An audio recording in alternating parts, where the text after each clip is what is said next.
After 30 years on the streets, this homeless man discovered his true identity, thanks to a police officer. For over 30 years, Mick Myers lived on the streets of California, struggling to survive. Weary and haggard from the bright and burning sun, Myers soon found himself having run-ins with the law in Alameda County due to his panhandling.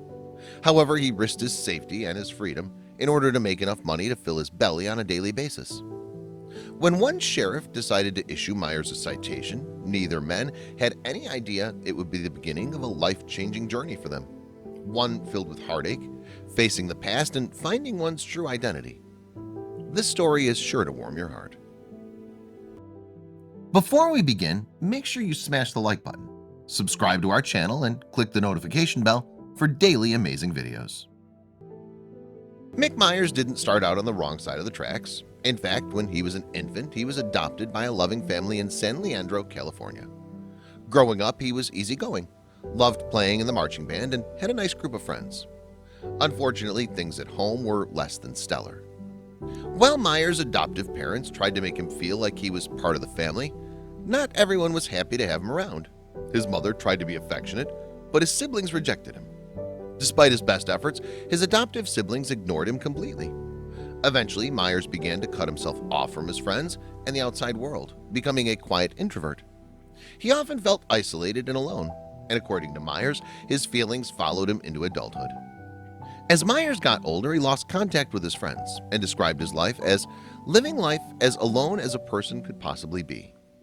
His relationship with his family fell apart when he found out he was adopted at the age of 16. While this explained why his siblings were distant, it didn't help the situation. And then, tragedy struck. Myers' adoptive parents suddenly passed away. After their deaths, his siblings, who never liked him to begin with, shut him out entirely. Realizing he was never really family to them, Myers cut all ties and went out on his own. Now he would have to survive alone and try to make a life for himself. With no ties to anyone, Myers ended up taking a job as a truck driver. It was the perfect job for a loner like him. He enjoyed getting lost in his thoughts while on the open road. However, it only furthered his social isolation. Unfortunately, the open road eventually took a toll on Myers' mental state. He ended up losing his job, and with no other source of income, he lost everything. Before long, Myers was living on the streets with no one to turn to. Myers would spend the next 30 years living on the streets of San Leandro, California. He'd play his guitar and panhandle in an effort to make enough money for a hot meal. Sadly, the locals didn't take kindly to him, and he found himself passed by most of the time.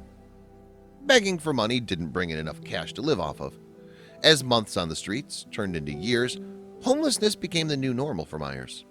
Hope soon diminished, and Myers believed he would live and die on the streets without a roof over his head. Thankfully, fate had other plans. Deputy Sheriff Jacob Swalwell had encountered Myers panhandling in Alameda County on more than one occasion. He'd warned him about begging people for money while trying to show him a kindness the rest of the public seemed to neglect. Unfortunately, Myers didn't heed Swalwell's warnings. He noticed that despite warning him multiple times, Myers continued to beg for money in town. Swalwell knew his options were running out, and it was time to give Myers a final warning. Believing he had to make things official, Swalwell decided to file a formal citation. He asked Myers for his ID and was informed that he didn't have one. I'd given him so many warnings, and I asked him for his ID, and he said he didn't have an ID. And I immediately asked, "Why don't you have an ID?" Swalwell and Myers soon began to converse about his life. The sheriff soon learned that Myers wasn't some criminal vagrant trying to cause trouble. He didn't have an addiction, nor was he homeless because of a vice. He was simply a man who'd lost his family and had been given no direction in his life. I learned more that he was disabled and had been homeless for 30 years. He was not an alcoholic, he did not use drugs, he did not use tobacco. He was just a senior citizen on his own, Swalwell told CBS News. Swalwell wanted to help him, but what options were there for Myers? Since Myers didn't have a home, he was unable to collect Social Security or any type of benefits. In order to receive any assistance, he needed an ID. Thankfully, luck was on Myers' side, and his situation was about to change drastically. Swalwell couldn't help but be touched by Myers' story. He realized he needed to help this man and was willing to put in the work needed to get him an ID. Even if it was only the first step to get him off the streets, it would be more than worth it.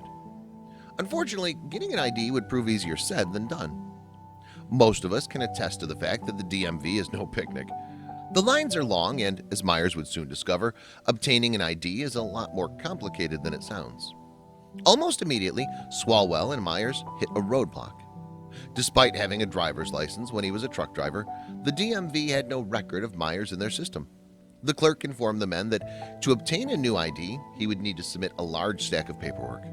Sadly, most of the documentation Myers wouldn't be able to produce, for example, proof of residency.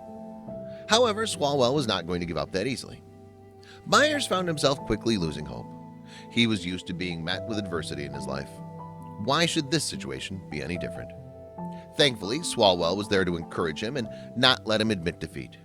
Realizing he needed more help, Swalwell enlisted the help of his personal pastor. They needed to track down all the documents Myers needed for his proof of residence. Together, they set out to make it happen. Swalwell worked tirelessly to track down Myers' birth certificate. It took some digging, but he eventually found it. The certificate even had the name he was given by his birth parents, Gordon Michael Oakley. With the documentation ready, Myers could finally get the ID he needed. After what seemed impossible, Myers finally obtained his personal identification. Soon the news would catch wind of the story and featured him as a local feature. They were amazed by Swalwell's kindness. We both realized at the same time that there's a real person there, and not just the stereotype we saw when we first met each other, Myers told reporters. Swalwell told CBS, "If it's something as simple as helping them just to get back on their feet by getting them an ID so they can get some state or government federal benefits, then it's the least we can do being as law enforcement officers." The story piqued the interest of a private investigator, Mark Askins. Interested in Myers' story, Askins decided to reunite Myers with his family. Using a box of old ledgers and Myers' birth name, Askins tirelessly researched for any living relatives. Then, the unthinkable happened. Askins located Myers' birth mother, Marie Pauline Oakley. Her story was one of heartache and tribulation. She'd met a sailor named Wiley at 16 and had a whirlwind romance before getting married in Reno. Sadly, the honeymoon didn't last long, and Marie found herself living in a cabin in Tennessee. The cabin was in shambles, Marie recalled. Even worse, her husband gave all his naval pay to his mother, leaving her with nothing to care for herself or their newborn baby. There was a bed for me to sleep in, but there was no crib for the baby. I had to put 2 chairs together and put a food locker on it, she described. Marie would eventually leave her husband, now with a toddler and pregnant with Myers. After returning to California to live with her mother, she struggled to get by for 2 years. When Myers developed a hole in his stomach at the age of 2, she knew she couldn't care for him the way he deserved. At the urging of her mother, Marie made the difficult decision to give Myers up for adoption to a local couple at the church. Marie had always wondered what happened to her son, and now in his 60s, they were about to be reunited after a lifetime apart. Askins made initial contact with Marie, and when she found out she had found her son, she was overjoyed. At first, Myers and Marie connected via telephone, but soon they'd get together. Once Myers and Marie were reunited, their bond was almost immediate. While there, Myers had the opportunity to meet his extended family. Now he plans to eventually move closer to them after securing a job and collecting his Social Security.